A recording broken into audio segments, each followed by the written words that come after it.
Thank you. Good afternoon, everyone. And my name is Max Hall, and I work at the World Economic Forum. Welcome to the 27th World Economic Forum on Africa, and welcome also to this issue briefing on saving lives in South Sudan.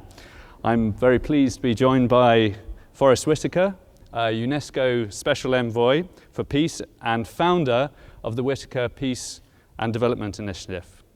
For the next 20 minutes or so, we will hear from our guest on his work in the region, and if time allows, we will take a question or two from the floor. Forrest, thank you. Yes. Can you tell us a little bit about how you became involved in the region and what you're doing now? Actually, I became involved in East Africa, I think in Uganda, about over a decade ago. And I was working there at that time with child soldiers, working with them in school, and working on different types of psychosocial things that we were working on. And then after that, a lot of youths were coming out of South Sudan, child soldiers as well, into Uganda. And I started to recognize this sort of pathway, and it's something that needed to be dealt with.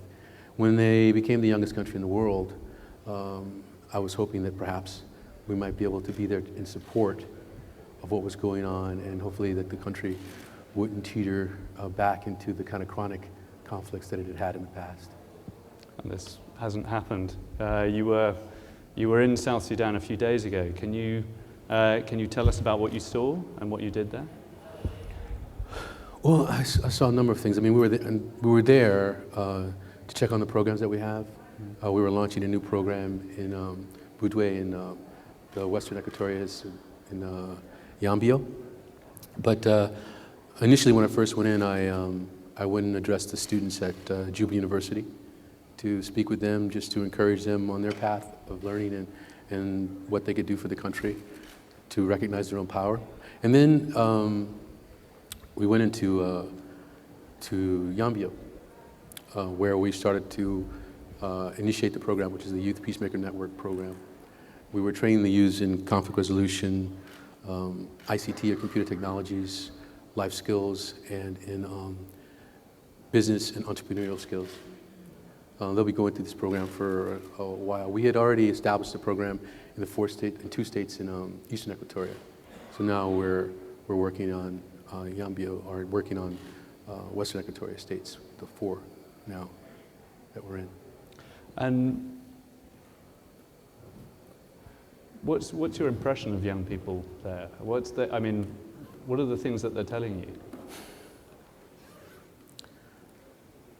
I have to say that South Sudanese are very resilient, very strong, really powerful spirit, you know, because they're dealing with some difficult things. Right now, it's a really difficult time in the country.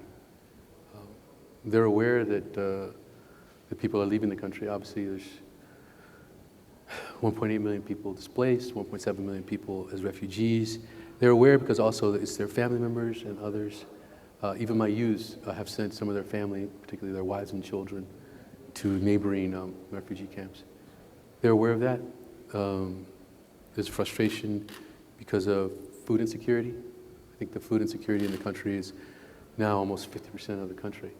5 million people are food insecure in the country. And so they're aware of it on a personal level because it's affecting, one, the inflation that's happened with the money for them, being able to even purchase foodstuffs for themselves. Because of the conflict, they've had to move out of regions and areas, leaving behind their agricultural crops, leaving behind their businesses and their work to be able to find safety.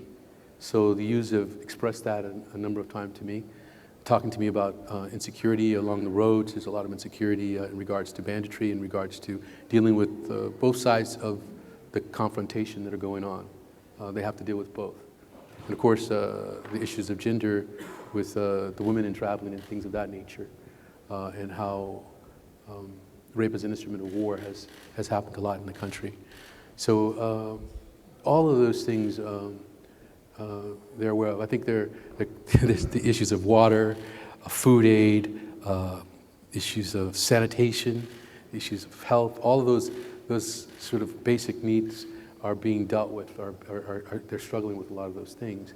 But again, I mean, I could say through the people I'm working with the youth I'm working with, there's a resiliency and a power and a belief that they can move themselves forward even during this difficult time. Yeah, when we spoke briefly earlier, you actually said you were correct me if I'm wrong. You said you were optimistic about the youth there, despite the experiences that they'd been through. I would have to be optimistic because when you're training youths in war zones or in areas of deep conflict, whether it's intra-tribal conflict or whether it's military conflict or however, and the youths so far have really taken on the mantle of being peace builders and community builders. I mean, they have went into schools where armies have taken over and convinced them to leave, to get the soldiers to leave so the children can go back. They have negotiated crises between tribes where cattle and different things have been stolen, and there would be a war because of certain things that have been stolen. They've negotiated those things. One of them became a member of parliament. One of them became the president of the youth union. Mm-hmm. The governor requested them to be the mediators for the state. They've taken it upon themselves to go out into the different communities to try to communicate the peace agreement in different tribal languages. So I recognizing the difficulty and the hardships that they may be going through, I can't help but remain hopeful if these type of accomplishments can go on during this really unbelievably difficult time in the country, and where I have to be honest, I'm really surprised that more of them haven't left. So far, my entire team the youths that have been trained there have stayed and are continuing to work. They've sent their wives and their children, to refugee camps. We just started a program in a refugee camp in Kiryandongo in Uganda, and some of my youths have sent their family there. We started the program recently. We launched it just about a week ago.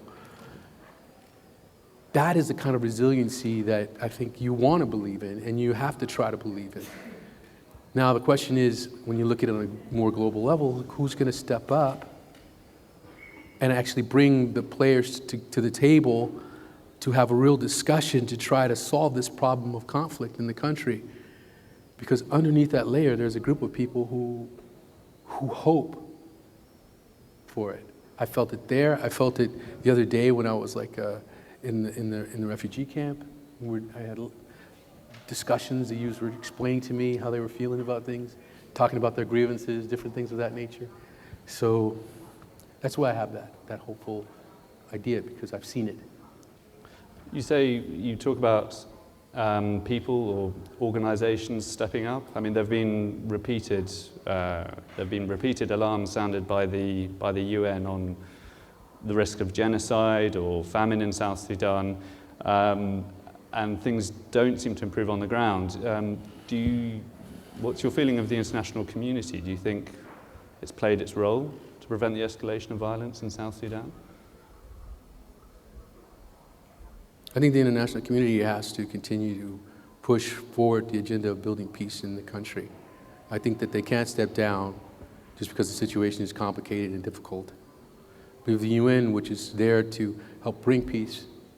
It will have to step up to try to get an inclusive dialogue so that we can find some means to be able to end this conflict. So, do I feel they've done enough? No, because we haven't gotten to that place.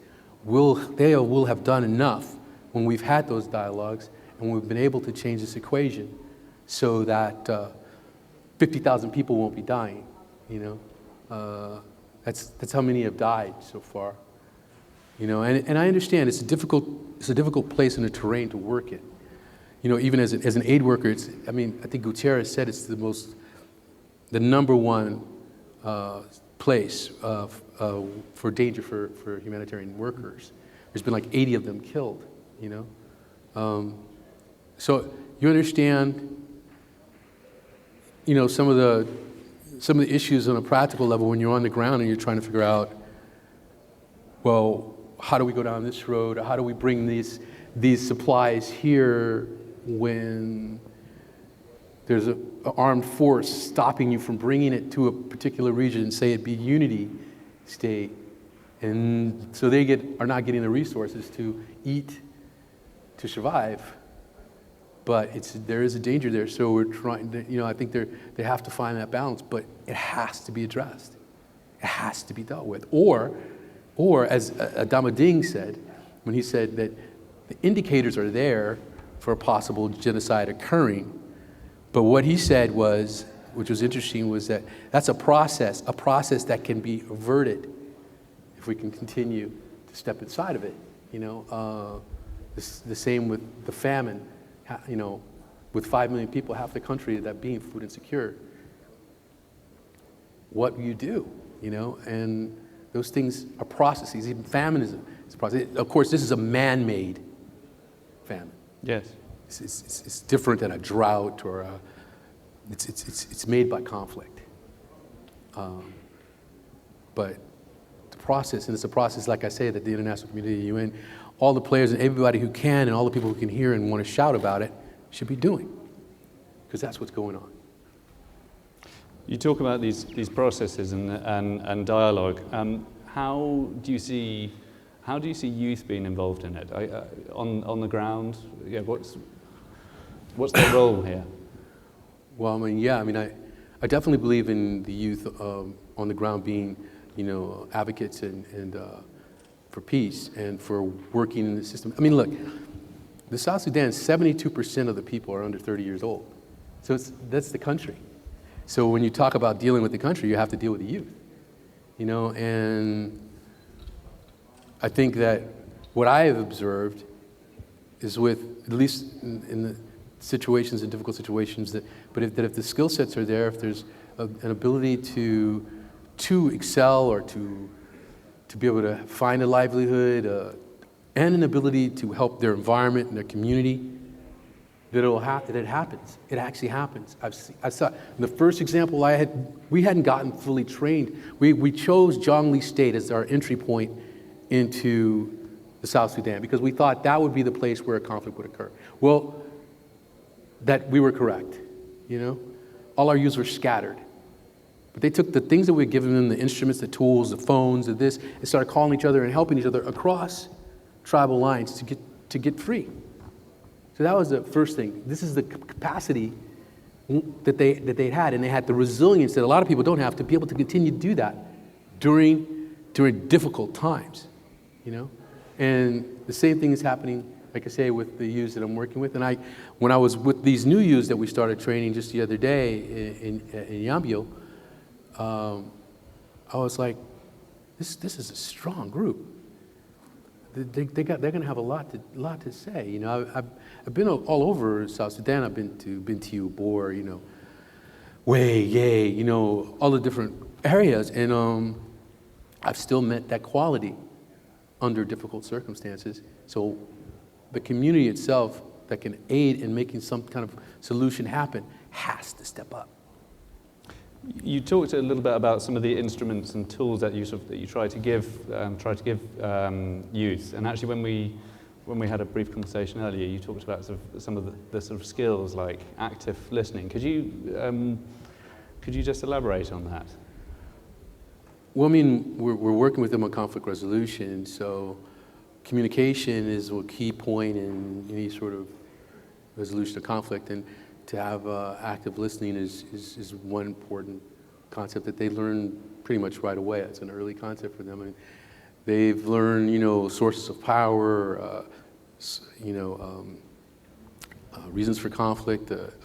They've learned how to create frameworks to be able to set out mobilizations inside of their community. So, but that was one, and listening, making sure you comprehend, to be able to repeat the dialogue that you've actually heard it. As you said, you said, if I heard you right, you were saying that I spoke earlier about active listening. when we had a conversation before. Exactly. Yeah. That's active listening. Okay. You know what I mean? So that and issues like no judgment, and not judging, different types of things.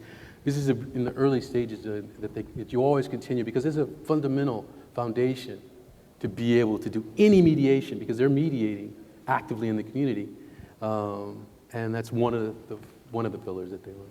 And is it about, so it's about teaching them to be mediators as well, because you talked earlier about how they went out and actually they took what they'd learned, and you didn't use the word replicated, but yeah, that was well, it's true. I mean, systematically, I mean, the elders are not left out of this equation either. The actual structures, because the youths need them. So there are committees that are created. Say in Eastern Equatoria, there's like 10 advisory groups that are older. And these youths are taught. They were taken 2 from each single county of their state. They go back and train 2 from every village in every county of their state. So actually in Eastern Equatoria, in every single Payam village in that state, there are 2 people trained in this methodology. And when they go in there, they work with them to create financial projects or income generating projects for the community. What will help bring the community together, under these difficult times.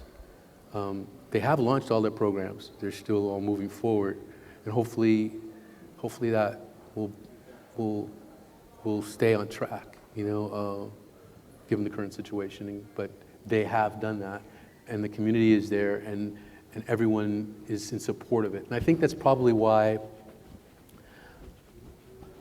possibly, one of the things that we do is there's a community center that's built in each one of those counties that the foundation builds. It teaches ICT, literacy, number of skills, business skills, and it acts as a hub for the community.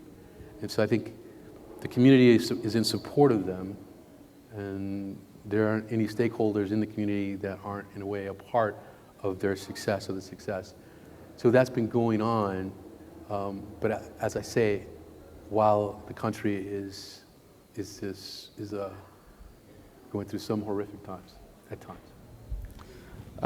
What challenges has your organisation faced, and I guess organisations like yours? Well, we've faced the challenges of the conflict.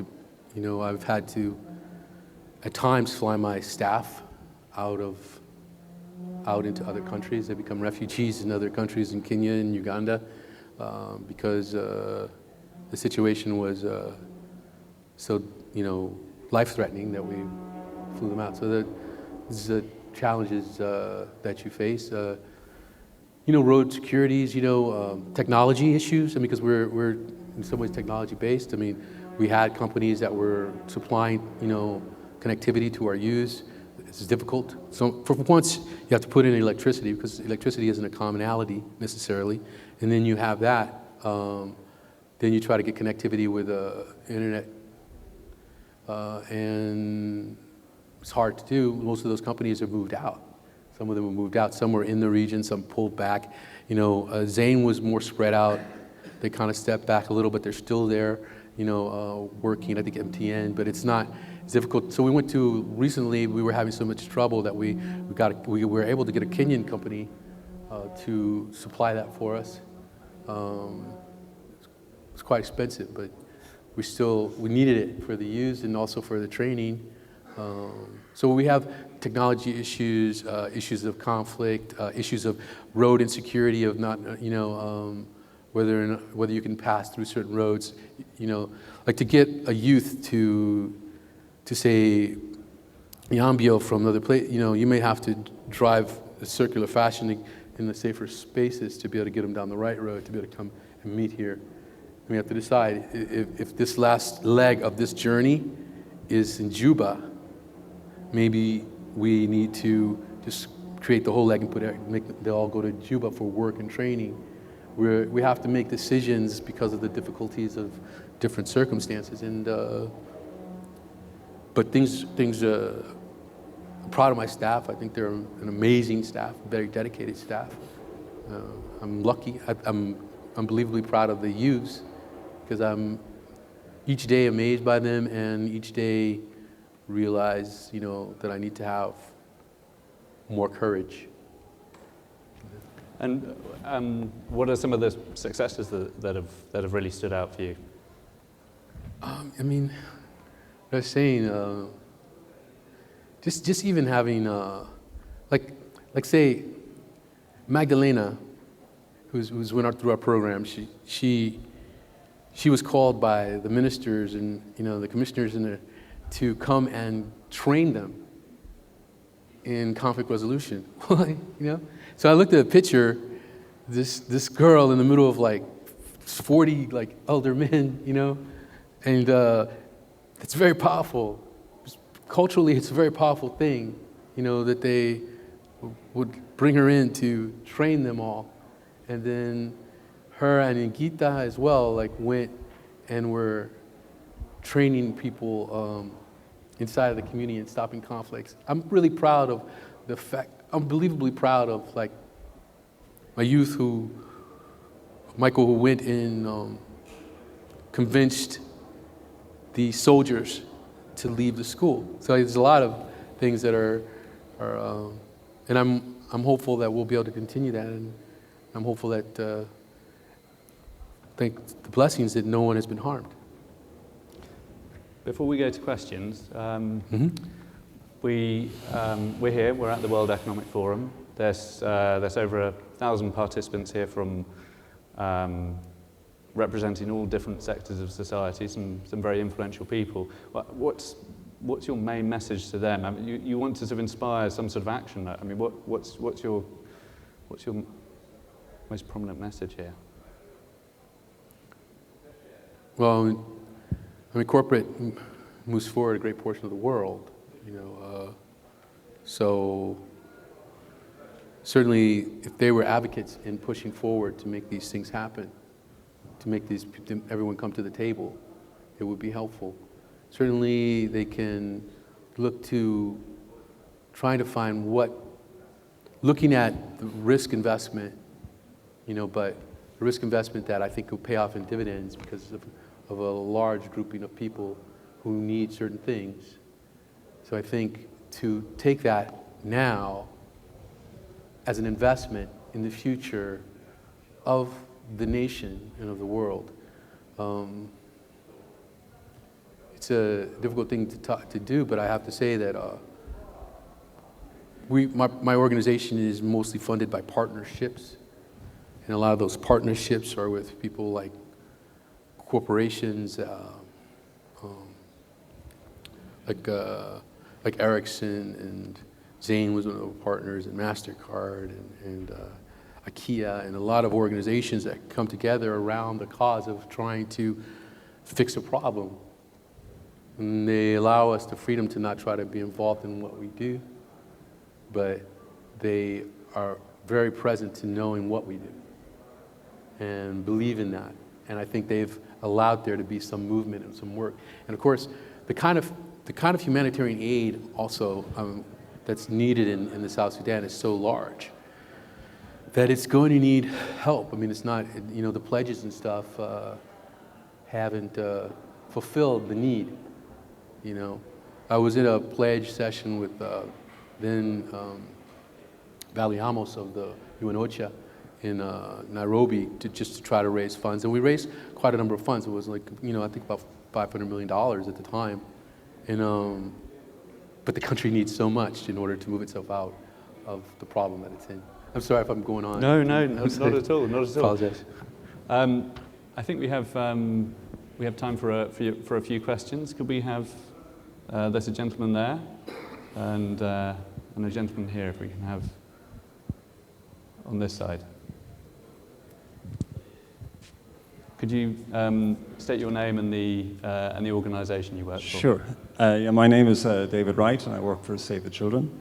I'd like to thank Mr. Whitaker for all the advocacy you've been doing on South Sudan and keeping it alive in the popular consciousness. It's very important work. I think for me, one of the stark statistics of South Sudan is the fact that a South Sudanese girl is more likely to die in childbirth than complete her primary school education.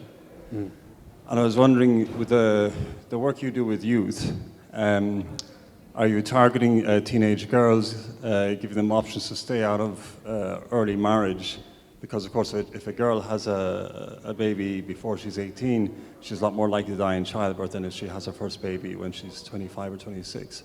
So I was wondering if you could give us a little bit more information of the kind of work you would do with teenage girls and giving them other options around that. Sure.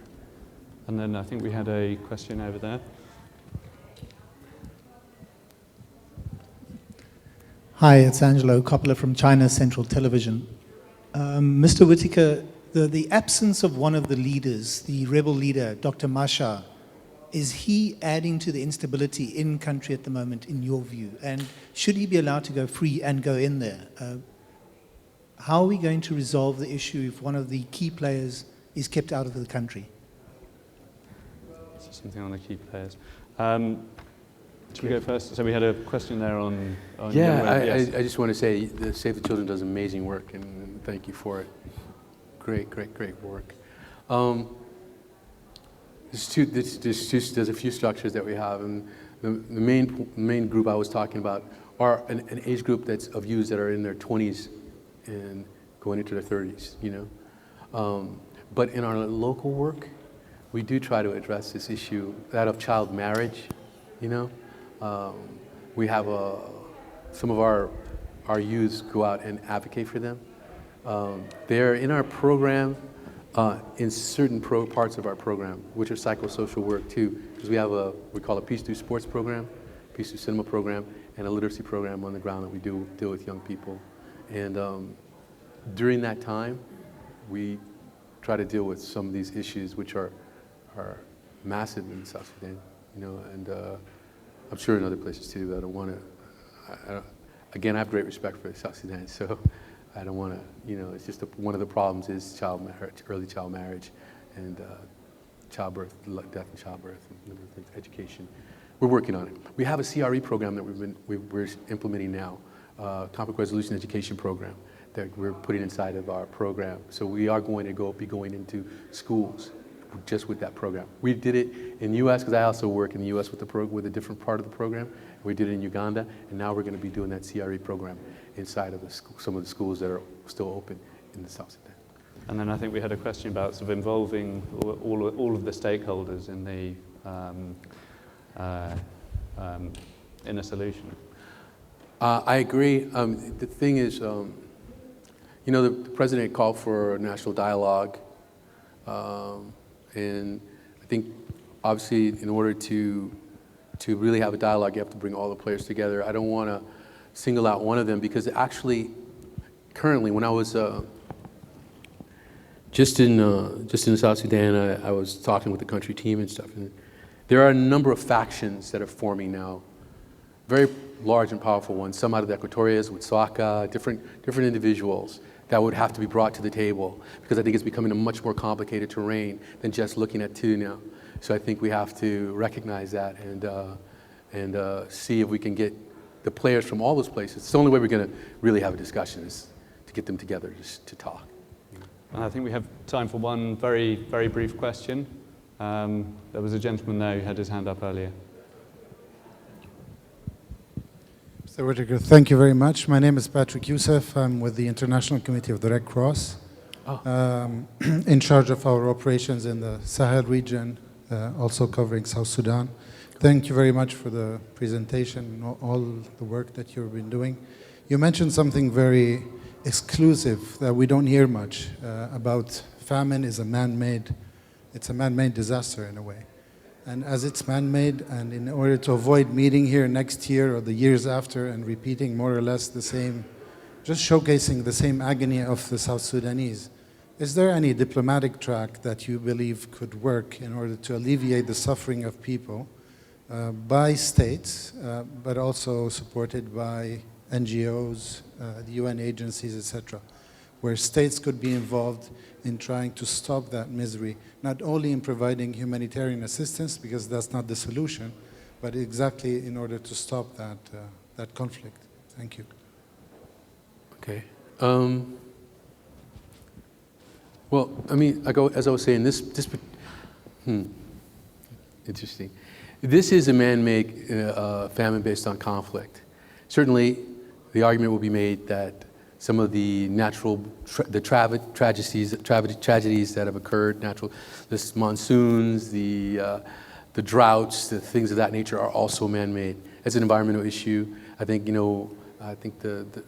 that's something that has to be addressed, and it seems like at least the nations are stepping up to discuss that. I think when they signed the Paris Agreement, that brought 197 nations together to agree on environmental issues that needed to be addressed.